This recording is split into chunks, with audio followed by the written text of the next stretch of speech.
Yo, welcome to an episode of Superkick Podcast. I'm your host, Ringside P. I just watched Netflix and Raw. Raw is Netflix. Netflix on Raw.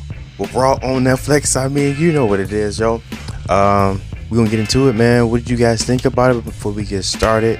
Make sure you like, subscribe, share, comment. Give me feedback. Check out the reels. Check out the shorts. Check me out on Table Ladders and Bumps. Check out the Superkick store.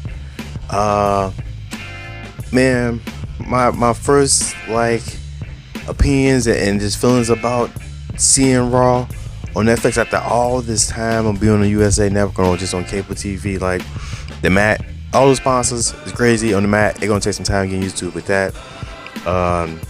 You got the man Triple H out there kicking off the new era, right? Taking fireworks to the face like Michael Jackson in a Pepsi commercial, wilding out like that.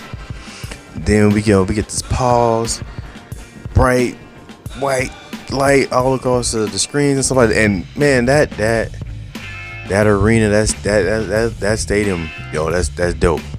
The lights in the seat, just the atmosphere, just felt like big time, man. Like it felt like, don't want to compare to WrestleMania, but it felt like major. It felt like this is a moment in wrestling history, which it is, you know. So then you hear the Rock music pop off, and he comes out, and yo, it's always chills with the Rock. No matter how much I hate what he's doing right now, and not really being involved in the storyline, going to do other stuff, holding up the storyline. You got this thing with Cody, you got the thing with Roman. You know we want that. The final boss. Now he's the high chief. It's a lot of stuff. But yo, when the Rock comes out, it is truly electrifying. You know, and I can only imagine the energy in the building because I was feeling the chills watching him.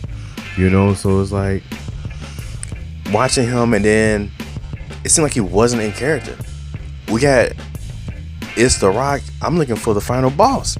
You know, you out here, we pandering. I don't want to say pandering, but we pandering to the exact to Netflix thinking or whatever, blah blah blah. And I get that you welcome the new age in after Triple H. You thanking Cody Rhodes? Yeah, you just beat this dude with a belt. You whipped him and mama rolls and all this stuff. So we not in character, but we still kind of in character. And then you thank Roman, and it's like I'm all thrown off because I want the final boss. I expect the final boss to show up and do final boss things.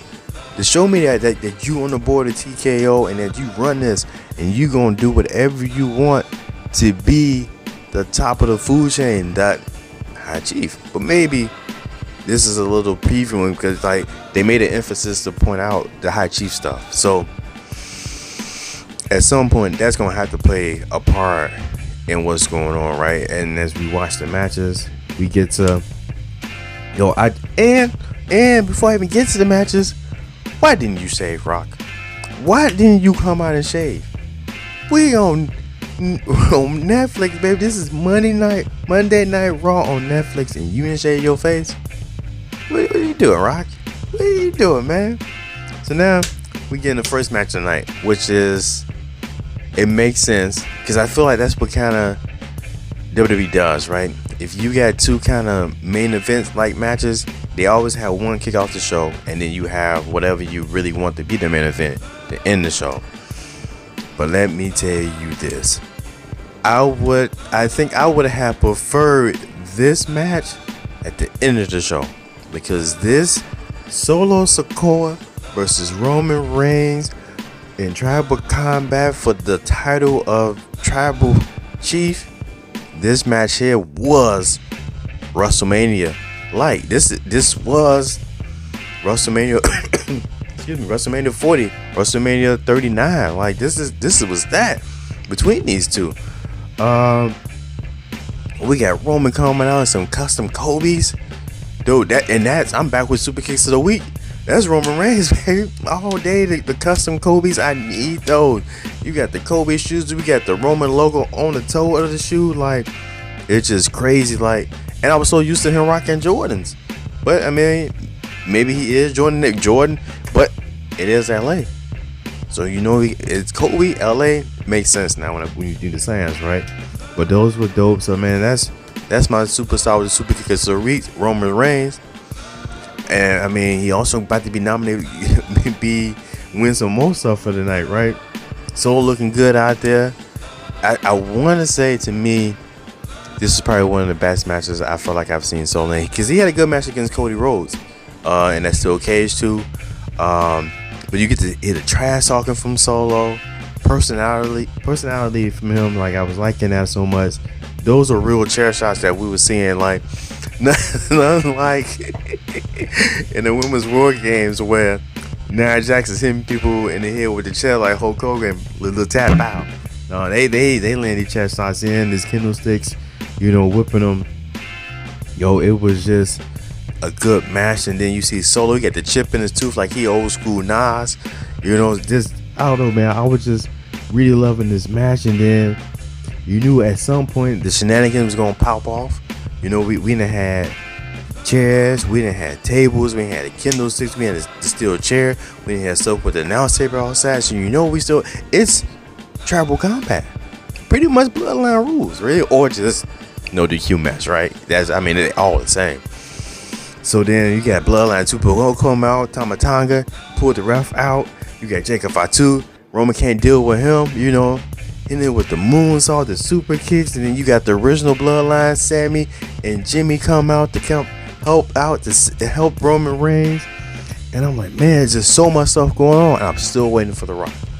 I'm still waiting for The Rock. Roman Reigns lines up again. Then KO. Kevin Owens rolls in the ring, gives him a stunner, and I'm still like, oh man, like this is just wow.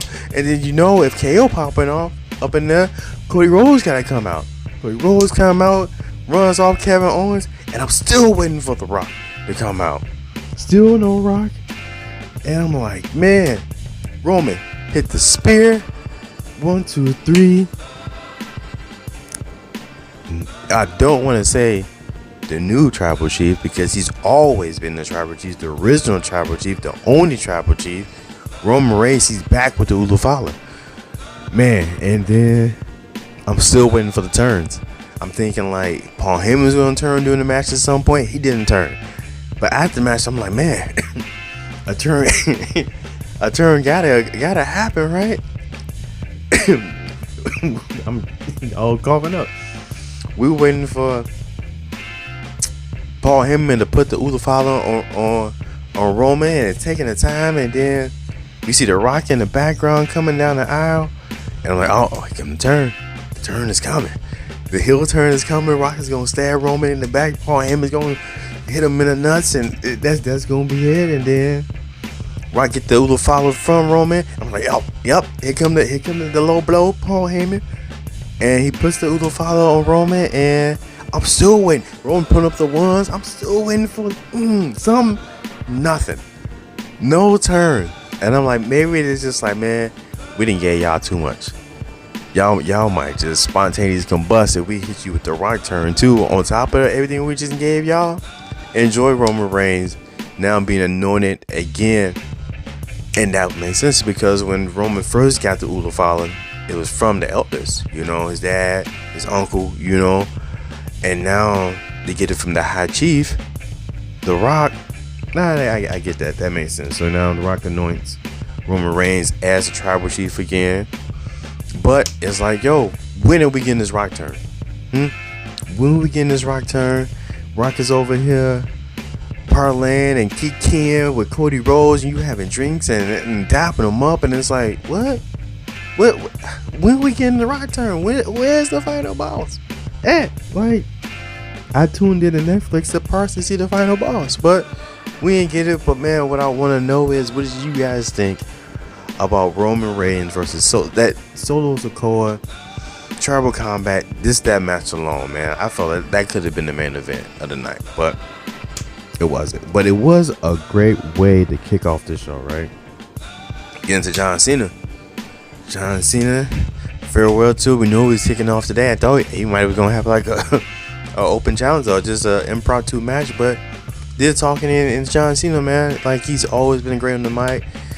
But the real question is, can John Cena win the Royal Rumble to punch his ticket to WrestleMania to win that 17th World Championship? That's the question.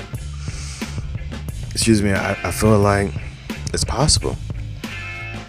It's possible whether he wins the Rumble or he just goes to Elimination Chamber, because I thought he was gonna be over after Mania. But if that's the case, he's talking about making it to December. So there's still, you still got money in the bank. We know the paths to get to the world title, and one of those paths John Cena could definitely get to the world title. So I don't know if he's gonna win the Rumble. We gotta really sit down and do the signs on the Rumble and see who got the opportunity to win that. But great to see John Cena. I'm ready for the farewell tour, man. So yeah. We get into the Women's World Championship. We got Liv Morgan versus Rhea Ripley. You already know standards is going down, right? Because you got Dirty Dom, you got Raquel Rodriguez out there along the side of Liv Morgan, and so you know he's gonna pop off. But these camera angles that they was putting out here, these cameraman, y'all some wild boys.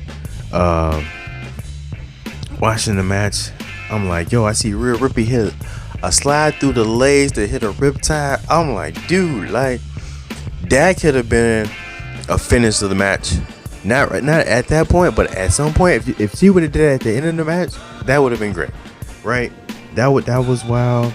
Like I said, and then you got Dom, you got Raquel on the outside. Crazy antics gonna happen. So that did, and Rhea was able to withstand that. But we seeing Riptide City in this mug, right? Rhea wins, Mommy's back on top. And now it's like, when are we going to get the Rhea versus Dom match? Because I think that's the match that we kind of been wanting for. And it's a different era. So I think we can really get that match now. And everything be cool about it. So I want Rhea versus Dom. Maybe it won't be at Mania. Maybe it could be like at a Saturday Night Main Event, just because they kind of then stressed out this feud so long that it kind of feel like it's lost steam. So they would have did it right. I think we could have gotten Rhea versus Dom, but I think they're gonna make Dom face at some point, or try to make him face. But I want to see Dom versus Rey Mysterio first in retirement match. But you got like this Judgment Day Streets Trash thing going on. So Finn, Dom. Finn gonna have some words for Liv and them next week on Raw, so I can't wait to see that. But man, how you guys feel about Liv versus Rhea Ripley? Are you guys happy Mommy back on top? What's next for Liv Morgan after this? Let me know, man. Comment below.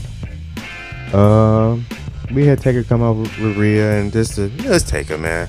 I'm not really too fond of the American badass version of the Undertaker. I like digging souls. Digging holes, taking souls version of Undertaker, man. Not this motorcycle. That's not my thing. But yeah, it is. Why did Kofi Kingston shave his mustache and kept his goat? Dude, what? Why do you think this was cool? To shave your stash and just keep this now? Cause now you got this. The rest of your face is certain. Your lip is all lighter version of the rest of your face because you shaved your stash. For some reason. Why? Did you do it just to be a jerk? Cause you just knew it looks like this wildness, like egregious, like this work. Like, yo, you just like, you know what? I'm gonna shade this off. And that new Kofi Kingston, yo. And now you out here with the cheetah print fur. Like you definitely Kofi Strickland out here. Like you might have Xavier Woods out here doing the dance, because that's the vibe I get from Kofi right now. And then you got American Made coming on. You got Chad Gable, Siasi talking trash, saying this could be the year that he's gonna win a singles title. And the way things are going for him,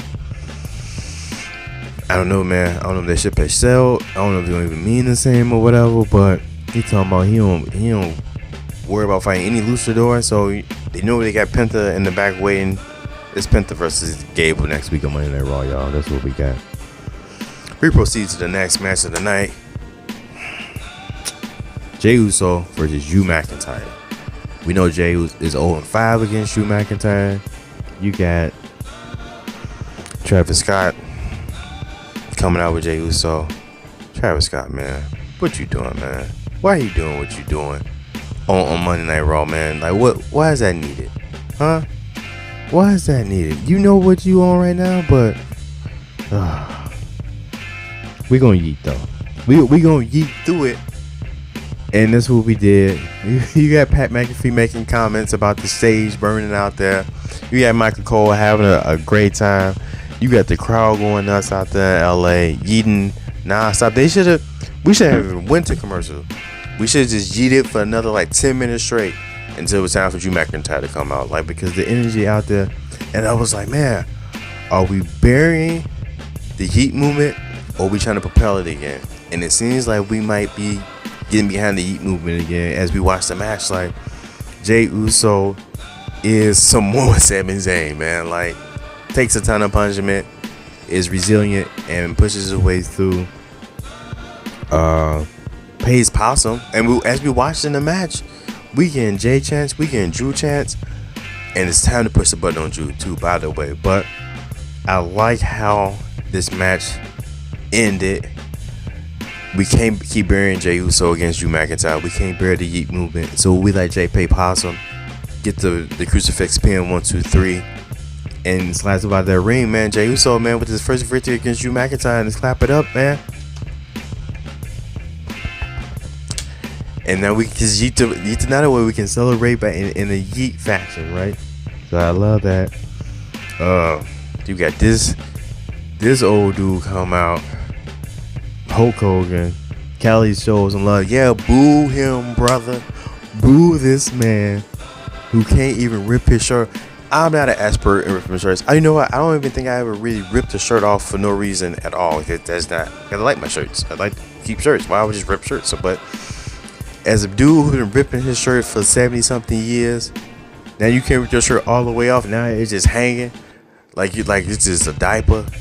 And get up out of here, man. Don't try to cut no promos. Cali ain't having it. You got Jimmy Hart. He didn't sign up for this. He didn't sign up to get booed tonight. He wasn't expecting this. But Cali don't want you out here, Hogan. Get up out of here, baby. Go. We ain't got time for your shenanigans. We know what you stand for. So get up out of here. Seth Rollins, CM Punk. Final match of the night. We got Seth Rollins dressed like the devil. They going to like the devil's ball coming out here. And we can see the hatred in the match, at least definitely from Seth Rollins. And I think that we are going to see the Seth Rollins heel turn, and this was the start of it. Just to saying, he was saying how I built this place, and you can't run, and he was just doing so much trash talking. And this is the start of Seth Rollins' heel turn. Seth Rollins hit the Mark Henry spot into the GTS. And I love that. And this was a great match. I would have preferred this match to open up the night. But after 80 GTSs later and a curve stomp, CM Punk wins. He's able to pull out the victory tonight. But I think this is just the beginning. This is a best of series. Possibly 3. Possibly Seth Rollins interferes in the Rumble for Punk to throw him out, or get him cheated by eliminating him some way, and then this progresses into more, into like another stipulation match. And then I would love to see Seth Rollins comes out doing Punk's WrestleMania match and interfere, and then we get to Punk versus Seth Rollins at SummerSlam. But man, all in all, I enjoyed the show. Did it live up to the hype? Maybe in person it probably did. The energy and everything like that. But when you coming back from every commercial and we showing all the people, like, why are we just putting wrestlers in the audience? Or we showing all the people that got Netflix specials and movies and stuff, coming up. In the audience, we still showcasing them. We only have 4 matches, and we back to 3 hours, and we have 1 women's match again. Like, we could have had the IC title finals this tonight, but we didn't, and I don't know. I almost wanted my 2 hour. I wanted back to 2 hour shows. If we doing that, like, I don't want a bunch of just filler stuff. Like, yo, I want wrestling, and I was happy that the crowd was able to be vocal and say what they wanted to say and not blank it out. So that's a plus. But man, I don't want all that other stuff that I want wrestling. I'm here for the wrestling. I'm not here for none of that. I don't care about who's in the crowd or who's not in the crowd. So I mean, hopefully they change that in the upcoming shows. Now they're on Netflix, but we'll see, man. But all in all, definitely for me, my highlight of the show was Solo Sikoa versus Roman Reigns. Like, I love that match so much. Then Seth Rollins, CM Punk, Rhea versus Liv, Jay versus Drew. But yeah, man, it was a decent show. I think I would have loved to be there. I definitely want to get one of those Netflix. I hope that they have Netflix seats everywhere they go this year. And we need to come to Chicago so I can get a Netflix seat. But man, what did you guys think about Raw on Netflix? Netflix is Raw. Netflix and Raw. Let me know. Comment below. Till then, thank you guys. Like, share, subscribe. Give me a comment. Check out everything, real shorts and all that good stuff. Excuse me. Until next time, man. Adios. Peace.